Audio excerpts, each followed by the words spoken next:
नमस्कार, स्वागत है आपका न्यूज बाइस्कोप में। मैं हूं आसिया। निलंबित आईएएस पूजा सिंघल की न्यायिक हिरासत फिर से बढ़ा दी गई है। आज वीडियो कॉन्फ्रेंसिंग के जरिए पूजा सिंघल को कोर्ट में पेश किया गया, जिसके बाद कोर्ट ने 14 दिनों की न्यायिक हिरासत बढ़ा दी है। इसके बाद क्या कुछ और ईडी की तरफ से कार्रवाई होगी, क्योंकि लगातार एक बार फिर से ईडी कार्यालय में हलचल बढ़ गई है, पूछताछ लगातार जारी है। हमारे सहयोगी मदन जुड़े हुए हमारे साथ। मदन, पूजा सिंघल की न्यायिक हिरासत फिर से बढ़ी है, 14 दिनों के लिए न्यायिक हिरासत बढ़ा दी गई है। क्या कुछ और राज उगलवाने बाकी हैं? कई लोगों से लगातार पूछताछ हो रही है और कितने अब नाम सामने आने बाकी हैं? बिल्कुल, देखिए, ये उम्मीद की जा रही थी कि आज फिर से एक बार ईडी के तरफ से कहीं रिमांड की मांग न की जाए, लेकिन कोर्ट में आज ईडी के तरफ से कोई रिमांड की मांग नहीं की गई और फिर से एक बार 14 दिनों की न्यायिक हिरासत जो है वो बढ़ा दी गई। यानी कि अभी फिलहाल 14 दिन जो है वो पूजा सिंघल जेल में ही रहेंगे। उनके साथ सीए जो है उनके, वो पहले से ही जेल में मौजूद है। तो अब दोनों की वीडियो कॉन्फ्रेंसिंग के द्वारा पेशी हुई और दोनों की न्यायिक हिरासत बढ़ा दी गई।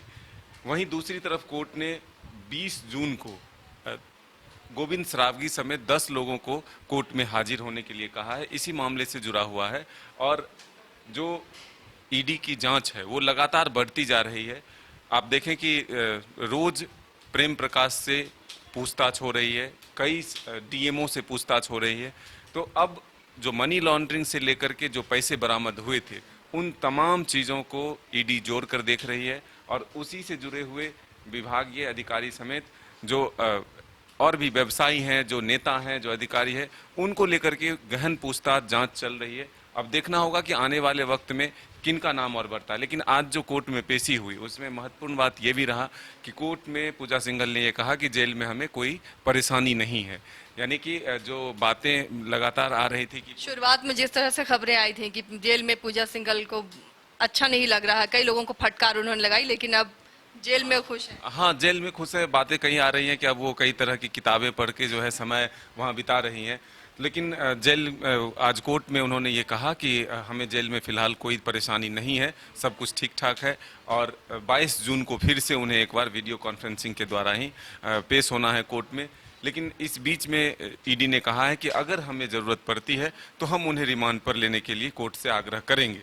लेकिन अब वो लोग फिलहाल जेल में रहेंगे। दूसरी तरफ ईडी के जांच के दायरे जो हैं वो लगातार बढ़ते जा रहे हैं। बीच में आपने सुना होगा कि साहेबगंज के कई जगहों पर ईडी जो है अपना दबिश बनाई है। कई जिलों के डीएमओ से इसीलिए शायद डीएमओ भी लगातार क्रशर यूनिट्स पर जो अवैध तरीके से क्रशर प्लांट लगाए गए हैं उन पर कार्रवाई भी हो रही है। राज्य के कई जिलों में ये चीज़ें अब सामने आ रही है। जब ये मामला सामने आया उसके बाद मुख्यमंत्री खुद जो है उसकी समीक्षा बैठक करते हैं, उसके बाद आदेश देते हैं। उपायुक्त तक को यह निर्देश दिया जाता है कि अगर कहीं भी कोई गड़बड़ी पाई जाती है तो इसके लिए दोषी आप माने जाएंगे। तो ये तमाम चीज़ें तब हुई जब ये मामले सामने आए, ईडी की कार्रवाई झारखंड में शुरू हुई। लेकिन अब आपको रोज ये खबर देखने को मिलेगा कि आज उस जिले में 10 ट्रक पकड़े गए, 10 ट्रैक्टर जो है जब्त किए गए।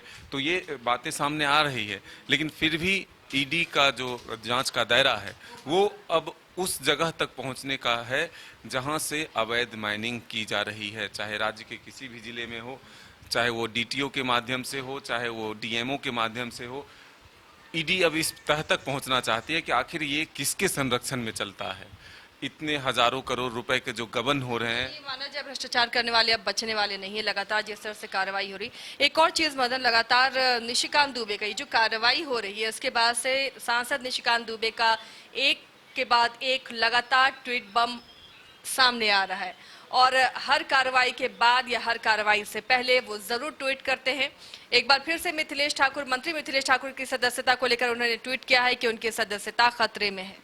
बिल्कुल, देखिए, अभी से कुछ देर पहले की ये बात है जब उन्होंने ट्वीट कर ये दावा किया है कि मंत्री मिथिलेश ठाकुर को अब चुनाव आयोग का नोटिस जाएगा और उनकी सदस्यता खत्म होगी।